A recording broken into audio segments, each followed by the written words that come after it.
guys, welcome back to my channel. I am Amelia for anyone who is new here, and my videos are going to be and have been very sporadic and all over the place because if you haven't watched my previous video, we had a surprise pregnancy. If you'd like to know more about the situation, then I will link 2 videos down below. One of them is why I started my YouTube channel, explaining the history, and then where I've been. So I'll link them down below, but I'm currently looming up to the 30-week pregnant mark. I also have a buddy with me during the video today. You can't see him, he's just out of camera, but I'm currently dog sitting. Let me see if I can... Well, my grandparents, and if you hear noises, that is what it will be. So in today's video, I decided I was going to share with you guys how our finances are going to change now we are going to have a surprise 3rd baby. If you've seen some of my previous videos, you might see how we have plans to pay off our mortgage early, and we generally live a very frugal life and have goals for our finances in the future. And we do still plan to do all of them goals. However, with the news of this pregnancy, things will naturally and will have to change. And I'm just gonna go through how our finances are changing, and yeah, babies do change financial goals. I will be making a video probably not long after this explaining how I'm planning to get all of my baby stuff for free and how I have been doing that, because we got rid of all of our baby stuff when I lost a previous baby. We got rid of everything. We decided we weren't going to have any more, and obviously that is not now the case, so I'm having to get everything again, and I don't intend to spend a penny, or at least as little amount as possible, on all of the baby stuff, because by the time you're on baby number 3, you realise how little you do need. We had plans to pay off our mortgage by the time we're 35, which is coming close to 5 years' time. We do still plan to pay it off early, however, we have had to re-evaluate how quickly we can pay it off, because there are other things now that are having to come potentially before that. One of the things that we are now having to save up for is a bigger car. We are going to be needing a bigger car with this 3rd baby, because the car we currently have will not fit 3 car seats in, and me and my husband. We're tempted to see if we can make it work and maybe have one of the kids in the front and then 2 kids in the back, and then when we got as a family, it's all 5 of us, because normally it's just me and the kids. So if it was just me and the kids, we could make it work, but when we got as a family, the space between the 2 car seats in the back is so small. One of us will have to squeeze in the gap, and it's just going to be too tight.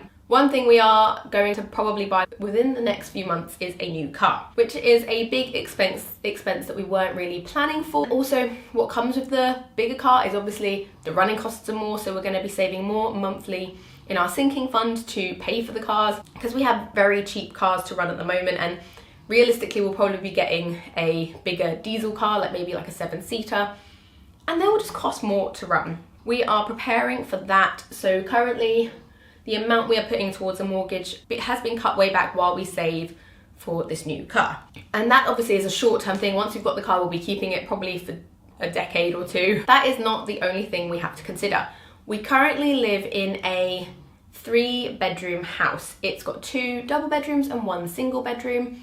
The single bedroom, however, is my husband's office, and then my 2 children share the 2nd bedroom. When we bought this house, we had a newborn and a 4-year-old. My husband worked in an office 5 days a week, like he did not work from home, and this house feels massive. Any of you will know, when you go from a teeny tiny house and you buy a bigger house, you think, wow, this house is huge, we will never need a bigger house, because you're so surprised of how much space you have. And I love my house, and I don't want to change it or move it, or I love it from the size point of view. However, with another child, and with the fact that now my husband works pretty much 4 days a week from home, which wasn't the case when we bought this house, we are looking at potentially moving house or getting an extension put on, which won't be for quite a few years, because we tend to bed share and co-sleep with our babies until they're coming up to around 2 years old. So we do have a few years for this, but it is something that we are very much aware of. We are currently in the process of pricing up putting a cabin in the garden for my husband to work in. When we bought this, we didn't need a home office because my husband worked in an office. But then obviously everything that happened in 2020 meant that now my husband mostly works from home and is only in the office 1 day a week. So our rough plan is to get a cabin put out into the garden for him to then become his office, because we do luckily already have an electrical supply out there where our shed is. So it shouldn't cost a crazy amount of money. And my husband is planning on doing a lot of this work himself. So that's a big cost that we have coming up. But we're hoping by putting the cabin in the garden, that will give us a few extra years of this house, because then the little box room that we currently have eventually in a year or two, when the baby's born and older, can become the baby's room, and just for a bit of extra storage, because this house does not have much storage. We are eventually looking to get built-in storage, but it's just not in the budget yet. And that leads me on to another reason we don't want to get built-in storage just yet, is because we are considering getting it priced up for an extension to make the house quite a large 4-bedroom. And I'm very reluctant to spend money on things if I think they might have to be pulled out in a short amount of time. So like the kitchen, if you saw my kitchen DIY renovation, then you'll know. I'll link it down below if you haven't seen it. But we did a DIY kitchen renovation a year ago now for a couple of £100 because it was in really bad condition. It needs a lot of work, and we just tried to see if we can make it last. And it's been great so far, but we are prepared that we are gonna need a new kitchen soon. The kitchen is about 20 years old. I'm very reluctant to get a new kitchen if we are looking at getting the extension done, because if we did the extension, then it would make a much bigger space, and I do really appreciate a big kitchen, and I would love a kitchen island. So things like that, like there's expenses that we know we are gonna need to do, but we're holding back doing them until we know what's happening with if we're gonna move, if we're gonna have an extension. And it's like, we have a downstairs bathroom that again is about 20 years old. It's a wet room.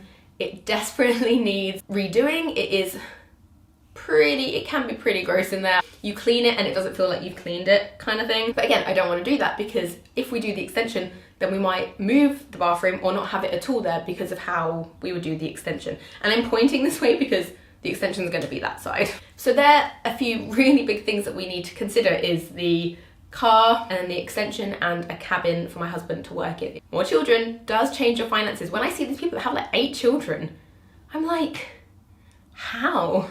How have you financially been able to do this? I don't understand, because it just costs a lot of money having kids, and it's not necessarily the costs of day-to-day baby toys and all of that stuff. That can be as cheap as you want it, but the actual costs of having another child. So that's like another thing I was going to say, was one of the costs is not necessarily a very physical cost, but with having another baby, I am also delaying my plans to start a career. So if you don't know, I had my first baby at 21. I found out I was pregnant with him a few days or a few weeks after I found out I got into university, which I was meant to be starting around my due date with him. So I'm planning at some point in the future to go to university to become a midwife, but then I got pregnant.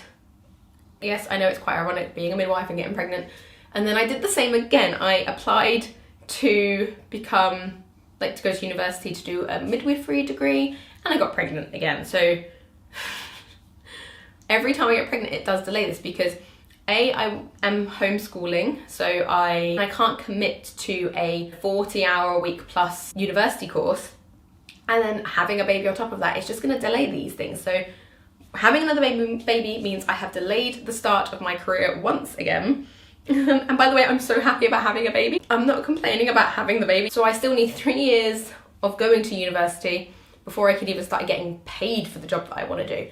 So it means it's delaying a second income coming in, because I'm currently not working. I'm a stay-at-home mum and homeschooling my children, and that's just going to be delayed. So that's going to affect our finances, because we were planning within the next couple of years for me to go to do my university degree as the kids get older. But now obviously with the baby, that's going to be delayed once again. So it just means a second income is going to be delayed, which of course is going to affect our finances long term, like pensions and things. And then another way our finances are just going to change is by just having another person in the house. There's more children to feed, there's more things to buy, and things like if we want to go on holiday, normally the deals are for 2 adults, 2 children. We're going to have an extra child, it's going to cost more money. Things like food, clothing. At the moment, my second child gets all the hand-me-downs from my first, but by the time he wears them, they completely destroy. There's no way my third child is going to get any clothes hand-me-down as they get older than 2. I find clothes are fine up until about 2, but then kids really wear them out after 2 years old. But these are just things that I'm considering and we are discussing and figuring out, and how having more children really do affect your finances. I'm getting to the point where I am excited about having a baby. It was a huge shock and surprise, but I'm getting really excited now.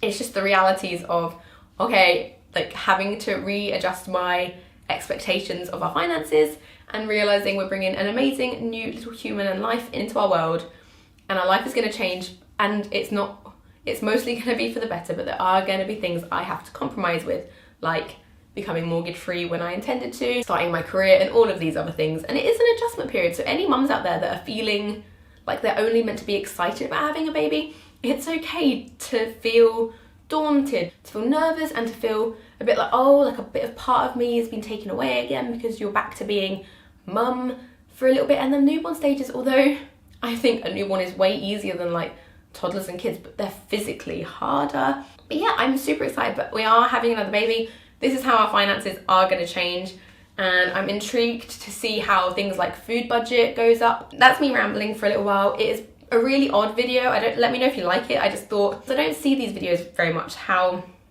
bringing more humans into your world, it does cost money. Even if you are as frugal as you can be, it costs money in the long run. And yeah, I just thought I would communicate that it's okay if you're figuring out your finances and figuring out having another baby. And because some people are like, have the baby, it doesn't matter about your finances. But I understand that that's a really tough one, because you don't want to have more children that you cannot afford.